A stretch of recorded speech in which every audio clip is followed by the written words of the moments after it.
Islamic banking کے بھی لوگ ہیں اور ہمارے اپنے بھی فیکلٹی کے بھی لوگ ہیں، اور ڈاکٹر عارف بٹ جنہوں نے بہت مدد کی ہمیں نمل یونیورسٹی میں، جو انشاءاللہ وہ میری ایک ڈریم ہے کہ وہ آکسفورڈ یونیورسٹی پاکستان کی بنے گی، نالج سٹی۔ اور ملک تو ترقی کرتے ہی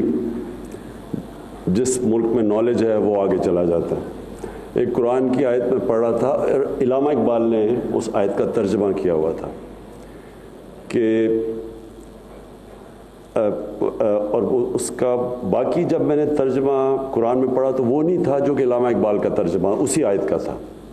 انہوں نے کہا کہ آپ، انگریزی میں تھا کہ you can transcend the limits of the heaven and earth provided you have the knowledge۔ تو وہ اور نہیں، کسی نے اس طرح کا ترجمہ نہیں کیا تھا۔ مطلب یہ کہ انسان کے نالج انسان کو کہاں سے کہاں لے جاتی ہے، اور وہ یعنی اس وقت تو کوئی نہیں سوچ سکتا تھا کہ انسان چاند پہ جائے گا یا لینڈ کرے گا مارس کے اوپر،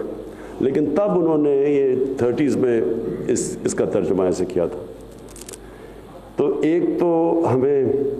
ملک میں تعلیم کی اہمیت، ہائر ایجوکیشن کی اہمیت، ہائر ایجوکیشن ایکچولی پروڈیوس کرتا ہے وہ انٹلیکٹ جو کہ ملک کو اٹھاتا ہے اور نالج اکانومی کی طرف لے کے جاتا ہے، تو اس کا ڈائریکٹ ریلیونس اکانومی کے اوپر بھی ہے اور ایک ملک کی ترقی کے اوپر بھی ہے۔ لیکن ایک دوسری پہلو ہے جو کہ جس کے بغیر ایک معاشرہ نہیں چل سکتا آگے، یہ پہلو ہے جو کہ جس کے بغیر ایک معاشرہ نہیں چل سکتا آگے۔ یہ جو بھی سینٹ کا الیکشن ہوا، اس میں جو سب کے سامنے قوم کی جو چیزیں آئیں کہ ملک کی لیڈرشپ کے اوپر خرید و فروخت ہو رہی تھی جس طرح کوئی بکرا منڈی میں لوگ بک رہے ہوں، اور اس کے اوپر پھر جو انصاف کا نظام تھا اس نے بھی اس کے اوپر کوئی ایکشن نہیں لیا۔ تو میں یہ کیوں کہتا ہوں کہ، اور اس پہ آتا ہوں کہ القادر یونیورسٹی، یہ میری ایک سوچ تھی بڑی دیر سے کہ ایک ایسی ایک یونیورسٹی ہونی چاہیے جو لوگوں کو یہ تو بتائے کہ انسان اور جانور میں فرق کیا ہے۔ جانور تو دنیا میں آتا ہے، کھاتا ہے، پیتا ہے، بچے پیدا کر کے مر جاتا ہے۔ انسان اگر وہ بھی دنیا میں صرف کھا پی کے بچے پیدا کر کے مر جائے تو اس میں اور جانور میں کیا فرق ہوا؟ انسان کے اندر جب اللہ نے کہا تھا نا کہ میں نے تمہیں دنیا کی عظیم مخلوق، اشرف المخلوقات پیدا کیا، اور پھر فرشتوں کو کہا کہ اس کے سامنے جھکو، اور وجہ بتائی شیطان نے جب نہیں جھکا کہ تمہیں نہیں پتہ انسان کو میں نے کیا صلاحیتیں دی ہیں۔ اور مولانا رومی نے اس کو اس طرح ترجمہ کیا، اس کا اور ورژن پریزنٹ کیا۔ مولانا رومی نے کہا کہ انسانوں کو کہ جب اللہ نے آپ کو پر دیے ہیں تو کیوں چونٹیوں کی طرح زمین پہ رینگ رہے ہو؟ سو انسان کا بہت بڑا مرتبہ اللہ نے بنایا ہے۔ پرابلم یہ ہے کہ انسان زیادہ تر دنیا میں عقل مند جانور کی طرح پھرتا ہے۔ القادر یونیورسٹی کا مقصد کیا ہے کہ یہ جو ہمارا جو دین ہے یہ کیسے لوگوں کی زندگی میں ریلیونس لے کے آتا ہے۔ بدقسمتی سے مسجد میں جو جاتے ہیں اور جو مسجد سے باہر نکلتے ہیں اس کی ریلیونس نہیں ہوتی، جو کہ اسلام کی جو بیسک ایک انسان کو کیریکٹر بلڈنگ ہوتا ہے، اس میں اچھے برے کی تمیز بتاتا ہے، اس میں زندگی میں آنے کا مقصد بتاتا ہے، وہ مسجد کے اندر وہ ٹرانسلیٹ نہیں ہو رہا انسان کی زندگی کے اوپر۔ سو جب محمد عبدو آج سے کوئی 125 سال پہلے یورپ گئے تو اس نے مصر میں آ کے، جو مصر کے رہنے والے تھے، انہوں نے سٹیٹمنٹ دی کہ یورپ میں گیا، مسلمان تو نہیں نظر آئے لیکن بڑا اسلام نظر آیا،